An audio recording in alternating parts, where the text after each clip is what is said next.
ina, kapartner ang bagong Tide, Sito Solitro, Nido 3 Plus at Nescafe Classic.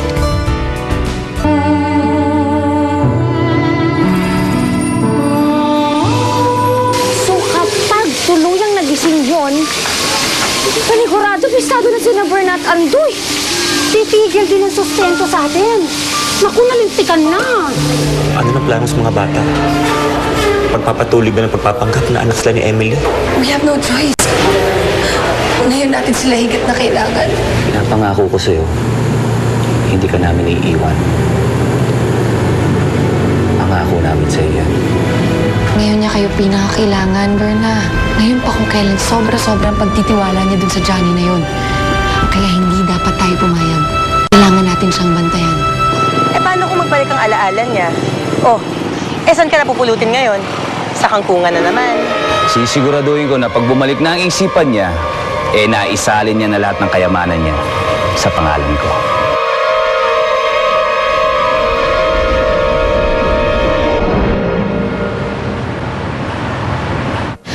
Nasaan na ba si Johnny?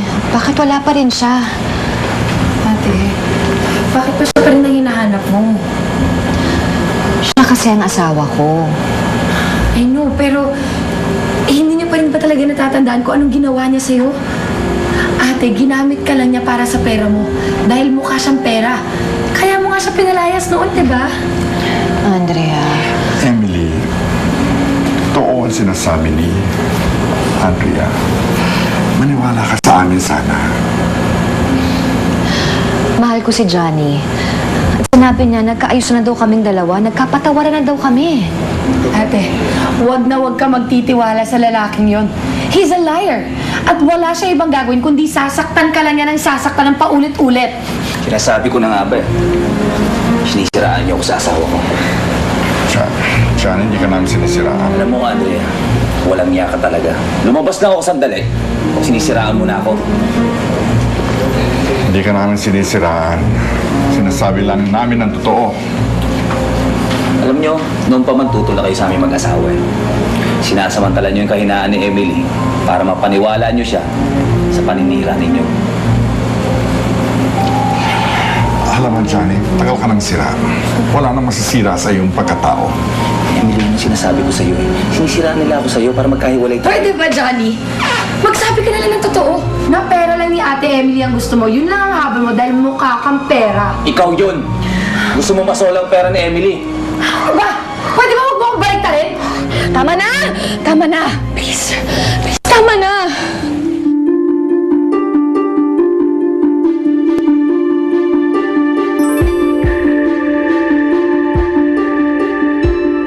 Let me simplify this to you. Kayong dalawa, hindi magandang nag-aaway kayo palagi sa harap ng pasyente ko. Alam niyo, napakahalaga niyong pareho para kay Emily. Ha? Nasa iisang pamilya kayo.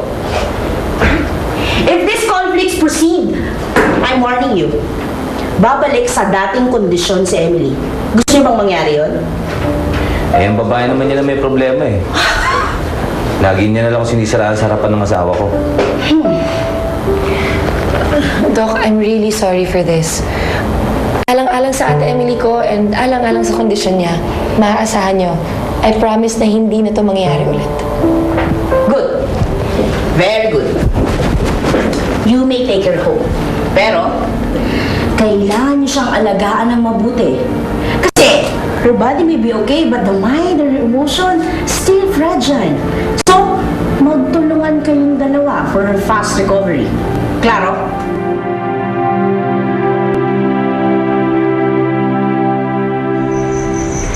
Andito ka na pala.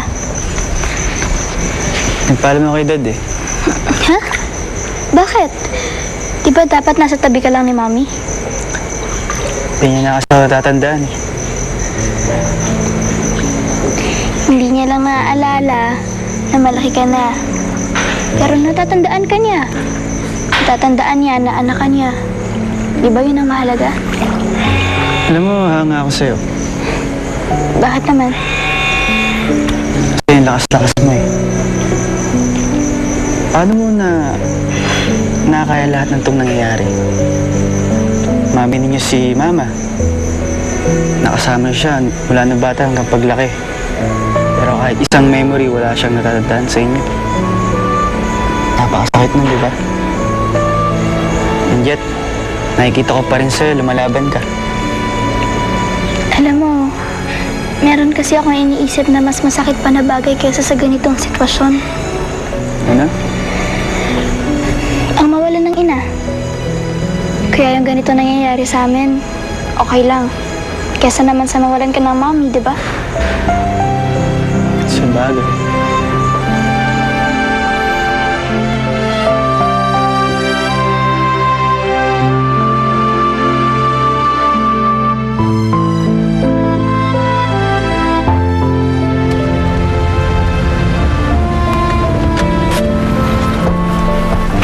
Welcome po, ma'am. Ay, hindi na. Kaya ko na. Ayaw niyo, ma'am? Lumipat na pala tayo. Hindi to yung bahay na natatandaan ko. As long na magkasama na tayo, Emily. Welcome home. Halika na, pumasok na tayo.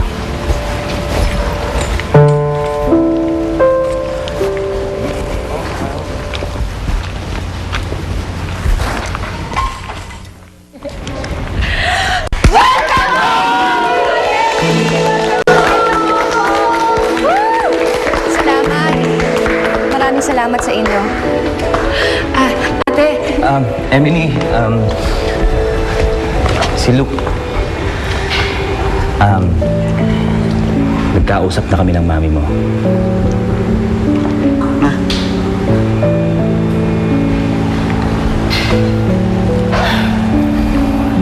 Laki-laki mo na. Sabi ko na nga pa, lalaki kang gwapo. Ka nga dito, anak. ate, eto naman si Bernat, si Andoy. Mga anak mo rin sila.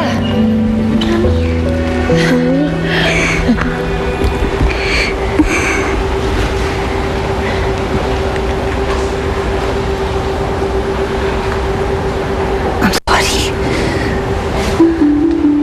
Wala talaga akong nararamdaman eh. Ha? Kahit anong titig ko sa mga mukha ninyo.